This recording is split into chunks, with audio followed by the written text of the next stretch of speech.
Terima kasih hadirannya semua teman-teman, semua yang ada di dalam acara sesama. Dan tak lupa yang terhormat saya sampaikan kepada abang kita, Bang Fahri Adami. Selamat datang Bang Fahri, dan semua anggota sesama yang kami tuakan, bapak-bapak dan ibu-ibu yang kami muliakan dalam rangka acara buka bersama anak yatim. Ya, untuk mempersingkat waktu, baik kita mulai. Warahmatullahi wabarakatuh.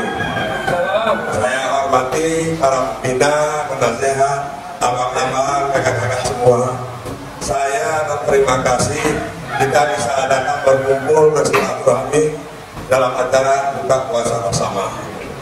Saya terutama berterima kasih kepada abang-abang kita, Pak Fahri, dengan Pak Ketua, dan beberapa teman-teman yang bantu mensupport acara kita ini dari kita untuk kita. Mudah-mudahan di acara yang mendatang kita bisa melakukan sesuatu yang lebih baik. Semoga dengan keberkahan kebersamaan ini kita semakin lebih kuat dan berjaya. Puji syukur kehadirat Allah Subhanahu wa taala. Selawat dan salam sama-sama kita lanjutkan kepada Allah Nabi Muhammad sallallahu alaihi wasallam.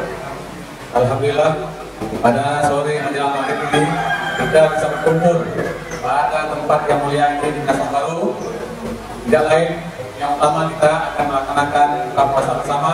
Satu lagi mungkin yang jadi utama perkumpulan kita hari ini tidak lain adalah untuk dalam rangka melaksanakan silaturahmi di antara sesama warga semua yang ada di Jakarta dan teman-teman undangan lainnya. Hormat kita kepada bangsa kita, Bang Fahri Adami yang telah mensupport acara ini, dan tentu yang paling utama satu lagi yang tidak kita lupakan, donatur kita pada sore ini, yang mulia Bang Fahri, insya Allah nantinya akan dibalas berlipat ganda oleh Allah SWT. Amin, berkahi rezekinya, dan tentunya kita doakan beliau sehat selalu. Kita akan langsung masuk ke acara yang utama, yaitu santunan untuk yatim. Ya, mungkin demikian sambutan saya. Wassalamualaikum warahmatullahi wabarakatuh. Acara selanjutnya, sebelum kita menyantuni anak yatim, kita akan mendengarkan sedikit nasihat atau pesan dari abang kita, Bang Fahri Adami. Sebetulnya Bapak dan Ibu, ini saya bicara sini tidak ada di dalam rundown acara. Jadi saya didadak ini karena itu penasehat gitu kan, pembina. Saya bukan penasehat, bukan pembina. Jadi saya bergembira intinya kegiatan ini bisa terlaksana. Saya mengucapkan terima kasih kepada rekan-rekan panitia yang sudah menyelenggarakan kegiatan ini, dan semua pihak yang telah mendukung sehingga kegiatan ini bisa terlaksana pada sore hari ini dalam keadaan sehat semuanya, tidak kurang satu apapun. Dan kita doakan kepada abang-abang, teman-teman kita yang mungkin dalam perjalanan dilancarkan selamat sampai di tempat ini. Yang tidak bisa hadir karena sakit, kita doakan semoga segera diberikan kesembuhan dan bisa beraktivitas kembali. Amin. Dan harapan saya juga nanti kita bisa sama-sama menyelenggarakan sholat tarawih di sini ya. Masalah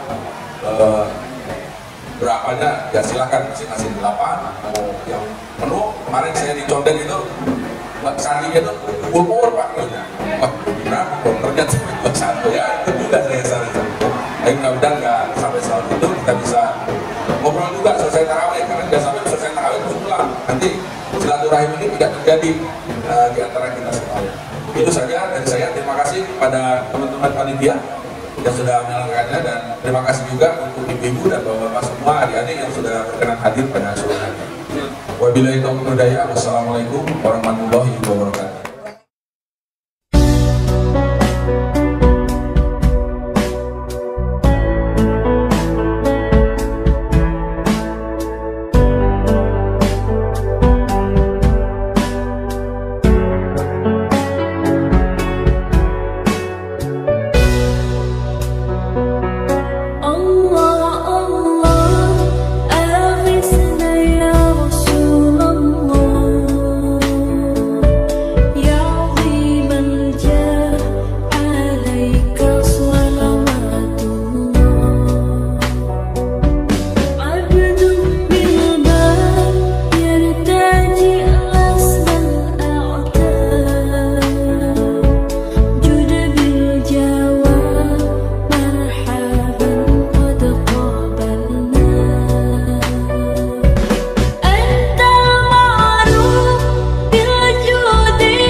Tuhan Maha Kuasa, serta salawat dan salam kita sampaikan kepada junjungan kita Nabi besar Muhammad SAW.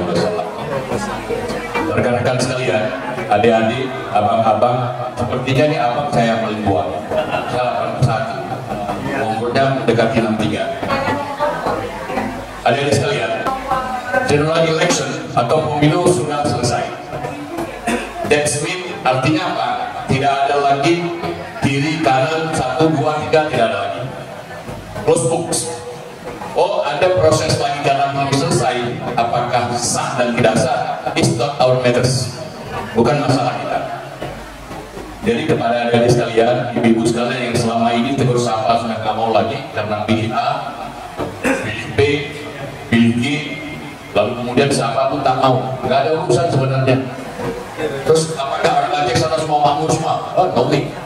You do yourself. Lakukan sendiri kalau ada. Jadi janji politik, Bapak Ibu sekalian, saya hanya ingin mengingatkan, janji politik berlaku pada saat itu.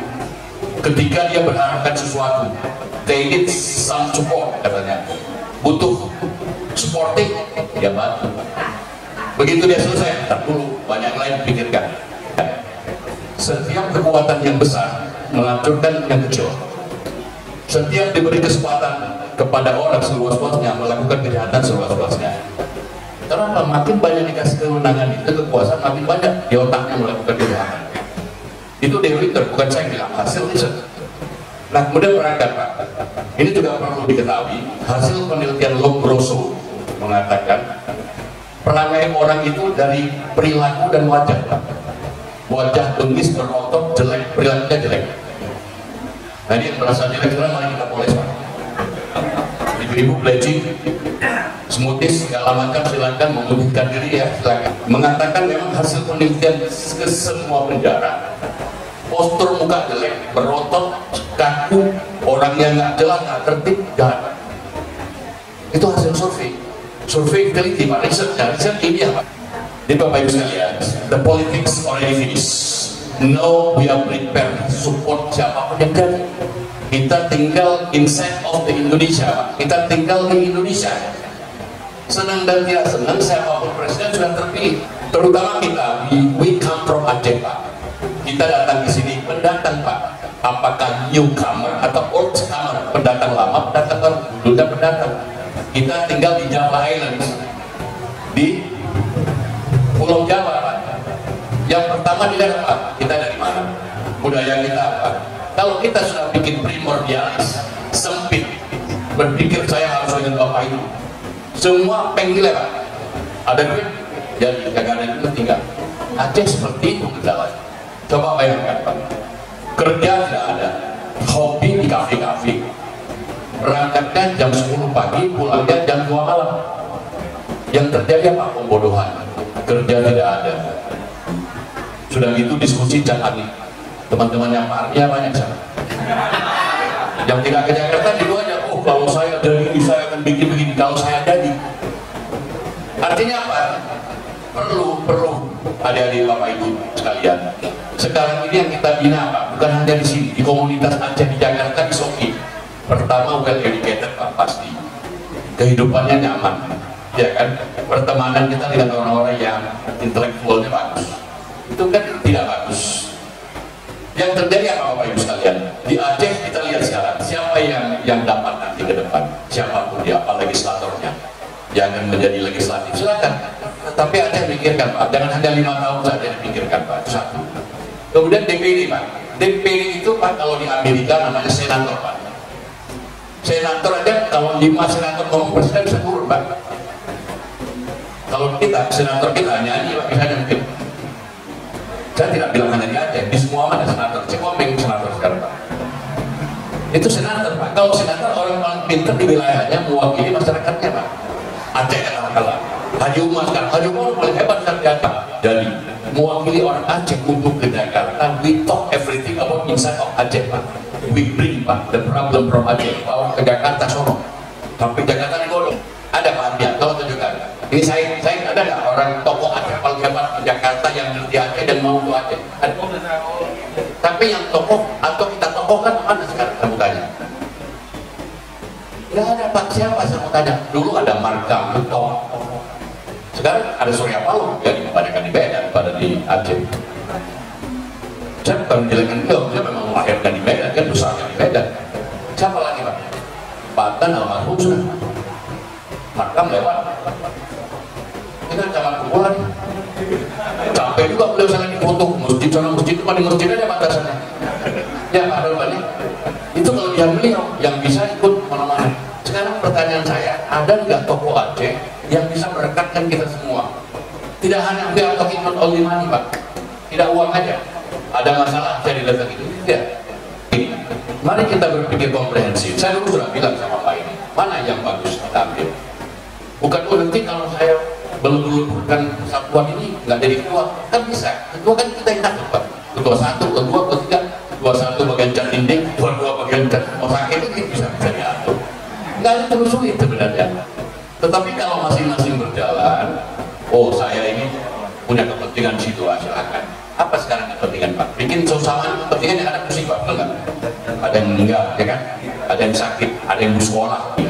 Organisasi kita bangun yang paling penting Pak, PT Pak, PEN Pak. Ini ada organisasi, ada paguyuban, ada perkumpulan, tak ada dana Pak. Bapak bayangkan aja, ada mobil, ada bensin, jalan. Ada rumah tidak ada lampu, bisa masuk lagi ke rumah itu. Oleh karena itu, Pak ini ketua, saran saya dari awal gitu. Pertama oke lah, bunyikan aja bunyi depan yang gagah berani ini. Per bulan berapa kita masing-masing? 10.000 kan? 5.000 kan? Itu jangan diambil uang itu Pak, sampai terkumpul dulu. Udah banyak nanti baru kalau kepentingan apa. Tetapi yang mendesak seperti apa Pak, bisa sistemnya partisan kita bagi. Siapa yang musuh bagi bisa acara kayak gini. Itu coba dipikirkan ya Pak ini. Saya mungkin ini sebagai pembina juga ngomong itu nggak ada masalah. Ini mumpung belum acara pokok, Ustaznya udah tadi. Sudah. Ustaznya udah. Ya silakan Pak Ustaz. Mainkan dulu Pak. Terima kasih Bang Hatta. Terima kasih sekali lagi. Mohon maaf dalam penyampaian ada kata-kata yang tidak pernah masih sama pulang. Ya, kepada abang-abang, kakak-kakak dan rekan-rekan semuanya, tiba saatnya kita untuk persiapan berbuka puasa.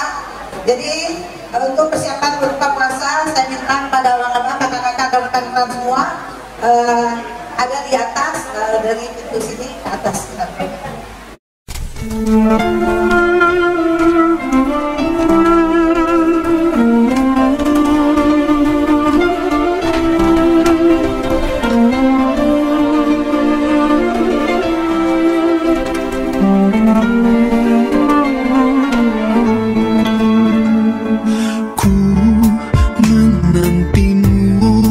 Saban waktu bangkit jiwaku, kau suruh hatiku dengan sinar kudus kasih-Mu.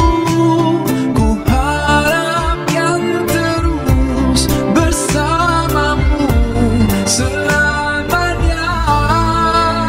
Ramadan, Ramadan, Ramadan di hati, Ramadan, Ramadan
Amin.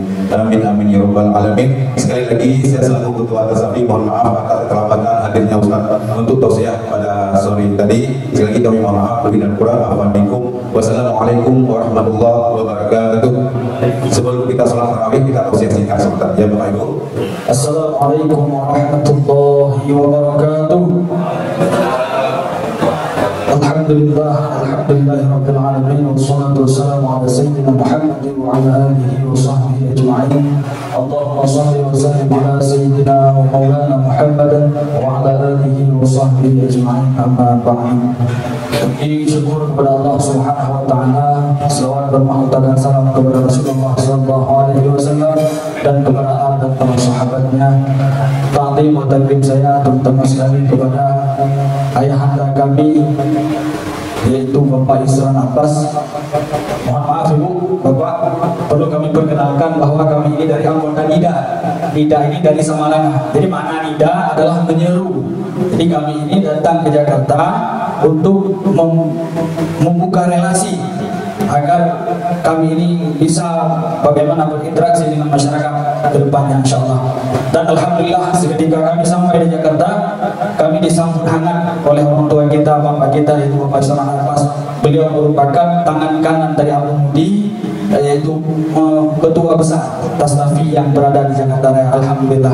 Dan beliau mendapat apresiasi yang sangat besar oleh Abu Mudi. Semoga beliau diberi kekuatan oleh Allah Subhanahu wa taala, kesanggupan panjang umur dapat membimbing Tasnafi sebagaimana yang diinginkan oleh Abu Mudi. Allahumma amin. Kemudian selanjutnya ta'zim wa takrim kepada bapak-bapak dan ibu-ibu yang saya hormati dan saya cintai. Izinkan saya memohon menyampaikan sedikit muaidah singkat, mudah-mudahan menjadi manfaat bagi kita semua. Bahwasanya Rasulullah SAW menyampaikan ada 3 perkara yang bila 3 perkara ini ditinggalkan oleh umat manusia maka dia akan merasakan penyesalan dalam kehidupan di dunianya wa akhirah dan di akhirat. Apa itu? Kata Rasulullah SAW, "Raghima anfurajulin zukirtu indahu walam yusalli alaiya." Kata Rasulullah, mereka yang mendengar seruan kataku, namaku disebutkan di masjid-masjid ataupun di tempat-tempat pengajian, namun dia tidak mau berselawat kepada kata Rasulullah SAW, itu adalah orang yang merugi. Maka hadirin sekalian yang dirahmati oleh Allah Subhanahu wa taala, izinkan saya untuk memimpin selawat. Apakah mau diikuti? Mari ibu sama-sama. Salatullah salamullah ala Toha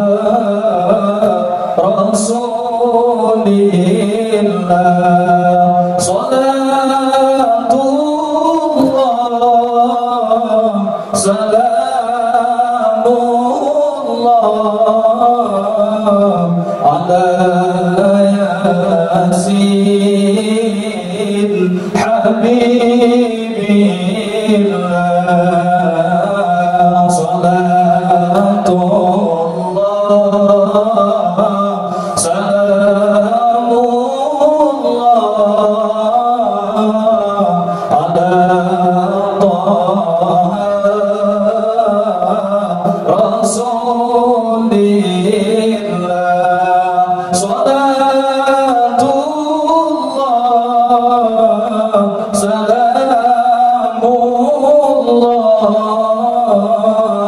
ala Yasin Habibillah. Alhamdulillah, semoga Allah turunkan rahmatnya, keberkahan kepada kita. Karena kata Rasulullah SAW, barang siapa yang mau berselawat kepadaku, kata Rasulullah, maka dia akan diberkahi dalam kehidupannya, akan diberkahi dalam usahanya, akan diberkahi dalam segala aktivitasnya. Hadirin sekalian yang dirahmati Allah, lanjutan daripada hadis ini Rasulullah mengatakan bahwasanya barang siapa yang pada dirinya itu, pada sisinya dalam kehidupannya masih Allah titipkan kedua orang tuanya, dia memiliki tiket untuk menuju surga Allah. Maka barang siapa saja yang masih ada orang tuanya, baik itu dua-duanya masih ada ataupun satu orang yang tinggal. Maka coba kita muliakan mereka sebagaimana Islam memuliakan orang tuanya. Sebenarnya kisah yang terjadi pada Nabiullah Sulaiman memuliakan orang tuanya. Mereka mendapat kehidupan keagungan oleh Allah Subhanahu wa taala, mulia di dunia dan mulia di akhirat. Yakinlah ibu sekalian dan bapak sekalian, orang yang memuliakan orang tuanya itu pasti dia tidak akan merasakan kemudaratan, kesusahan di dalam dunia, dan insya Allah dia akan mendapatkan kebahagiaan di yaumil akhirah. Kemudian yang ketiga, ibu saya mohon maaf sedikit lagi, bahwasanya kata Rasulullah SAW, barang siapa yang Allah berikan kehidupannya di atas muka bumi ini dan dia dapat merasakan kenikmatan, keindahan dalam bulan suci Ramadan, namun dia tidak mau meminta ampunan kepada Allah Subhanahu wa taala, maka dialah orang yang sangat rugi, kata Rasulullah SAW. Bulan ini bulan maghfirah, maka dalam hadis lain Rasulullah mengatakan, barang siapa yang mengucapkan astaghfirullah, selalu beristighfar kepada Allah, maka niscaya setiap kesempitan dalam usahanya, setiap kesusahan dalam hatinya, Allah mudahkan semuanya insyaallah. Maka ibu hadirin sekalian yang dirahmati oleh Allah Subhanahu wa taala, mudah-mudahan kita dapat mengembangkan apa yang diperintahkan oleh Rasulullah SAW agar kehidupan kita ini tentram, damai, dan kita mendapat keberkahan daripada Allah Subhanahu wa taala. Amin Allahumma amin. Demikian yang dapat saya sampaikan, lebih dan kurang saya mohon maaf. Mudah-mudahan menjadi mau'izah bagi saya sendiri, umumnya bagi seluruh hadirin hadirin. Alhamdulillah wa iyyakum ajma'in. Assalamualaikum warahmatullahi wabarakatuh.